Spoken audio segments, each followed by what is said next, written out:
సమస్యల్లో రైతుల గురించి ప్రధానంగా ఉంటుంది. ఖచ్చితంగా 100% మీరు ఫైట్ చేస్తారు. 100% చేస్తాం. దాని విషయంలో వెనక తగ్గేది అంటే అనాథలైన పెద్ద మనుషులందరినీ నీ పేరెంట్స్ సాగు చూసుకున్నాడు. ఖచ్చితంగా 100%. ఖచ్చితంగా తల్లిదండ్రులుగా చూస్తాం. ఆ సేవాభావం చేసే గుణం ఉంది. మీరు గెలిచిన ఇమీడియట్ గా ఫస్ట్ చేసే స్కీమ్ ఏది అంటే ఏం చెప్తారు? ఫస్ట్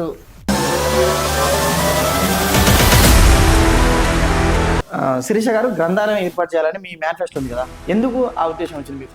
అంటే వట్టమర్తి విలేజ్ లో కొంతమంది అన్నలు వాళ్ళు ఉన్నారు కదా, వాళ్ళు చదువుకోవడానికి గ్రంథాలయం ఏర్పాటు చేస్తున్నాం. అన్న ఇప్పుడు ప్రధానంగా కాంగ్రెస్ పార్టీ ఉంది, బీజేపీ పార్టీ ఉంది. వాళ్ళిద్దరిని కాదని బీఆర్ఎస్ అభ్యర్థి మీ శ్రీమతి గారికి ఎందుకు ఓటు వేయాలంటే ఏం చెప్తారు?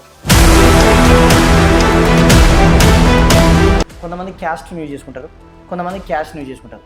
మరి మేడి రాజు దేని యూజ్ చేసుకుంటారు? మేము ప్రజల యొక్క మనసుని క్యాచ్ చేసుకుంటాం, ప్రజల యొక్క మన్నాలని క్యాచ్ చేసుకుంటాం, ప్రజలకు ఉన్న సమస్యల్ని మేము పరిష్కరిస్తాం, ప్రజల ముందుకు వెళ్తాం.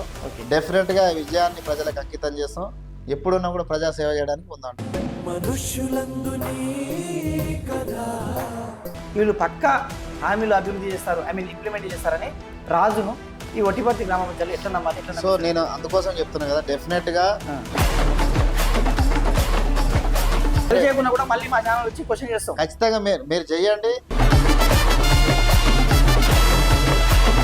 అన్న మాజీ ఎమ్మెల్యే ఎవరైతే చిరుమర్తి లింగయ్య గారు ఉన్నారో ఆయన గతంలో మీకు ఏ విధంగా తోడ్పడుతుంటే ఇప్పుడు సహాయ సహకారాలు ఏ విధంగా ఉంటాయి? కాంగ్రెస్ బీజేపీ అభ్యర్థుల కంటే మీకున్న ఎక్కువ క్వాలిఫికేషన్ సమర్థత అయింది.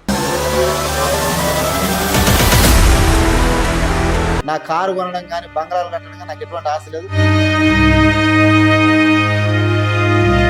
సో ఇంటర్వ్యూ ద్వారా ప్రజలకు ఒకటే తెలిసిన, ఈ రోజు రాజు ఏ విధంగా అయితే బైక్ మీద స్కూటీ మీద ఏ విధంగా తిరిగిందో, ఒకవేళ సర్పంచ్ అయిన తర్వాత కూడా